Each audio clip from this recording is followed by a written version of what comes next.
EA Sports. It's in the game.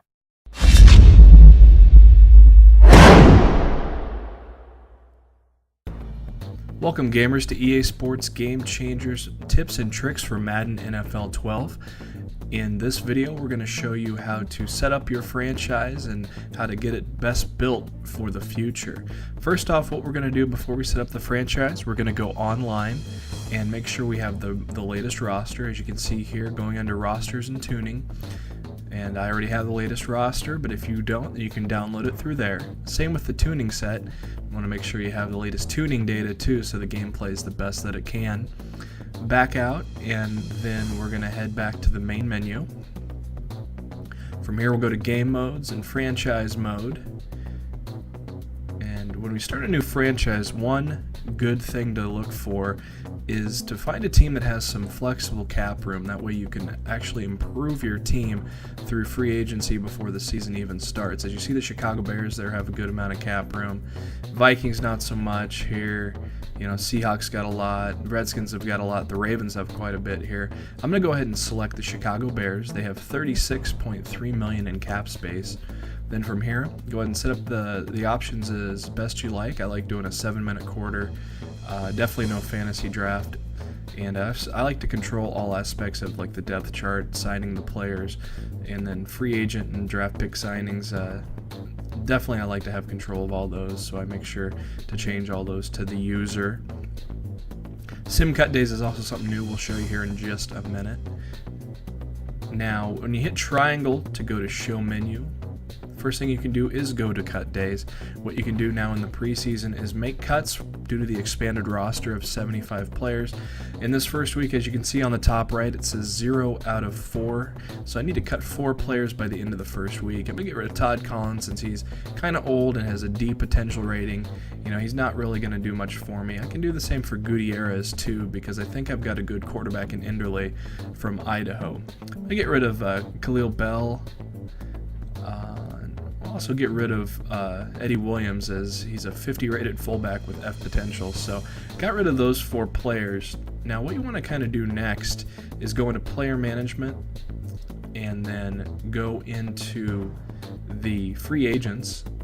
And from here you can also look at your depth chart at the exact same time to see what kind of needs you have filled. Since I got rid of Khalil Bell, I'm going to get myself maybe an experienced running back. We're going to look at Brian Westbrook. He can catch the ball pretty good. He's really injury prone, but he had some good years with the Eagles. He can, definitely catch the ball out of the backfield. You can maybe put him and Matt Forte in the same set.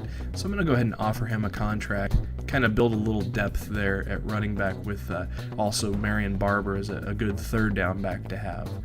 Now the wide receivers, you can see we have, our top 4 guys go from 74 to 79. So what I'm going to do here is I'm going to go ahead and go back into the free agents, take a look at who we have here. We got a couple of old guys at 86 and 85, and they're going to probably want a lot of money. So I think what I'm going to do is go down to Jericho Cotchery. He's only got 7 years in the league, and he's going to probably want a good deal of money, but he's still fairly young. So I take a look at here. He wants a 5-year deal right off the bat. Well, let's see here. We can kind of compare the cap room by going from 3 to 5. You can see how your cap changes here. I'll give him a good 3 years because that's going to put him at 10 years in the league. We'll see how he does at the end of that contract. Now, as you can see here, my middle linebacker situation is pretty horrible. If Urlacher gets hurt, I'm screwed. So look at that. Lofa Tupu, kind of a surprise cut for the Seattle Seahawks this year. He's in the free agent, so I'm going to automatically just give him what he wants and get that there. Okay, now after I have shored up the linebacker position here, I'm going to try to make a trade to get myself better at tight end. Since the Bears lost Greg Olsen in the offseason, I'm going to try to get Tony Muaki.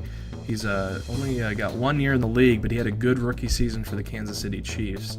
If I throw in Kellen Davis and a first-round pick for 2012, the Chiefs are going to go for it. So I'm going to go ahead and accept that trade, and I've already got myself better at the tight end position.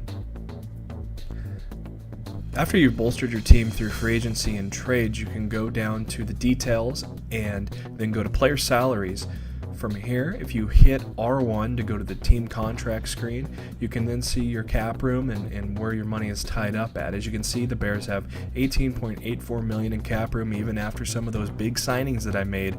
Therefore, I have a little bit of room in case there are some injuries during the season. This is the first part of helping to build your franchise. Once again, I'm Jeremy, aka JB Huskers, and this was the EA Sports Game Changers Madden NFL 12 Tips and Tricks.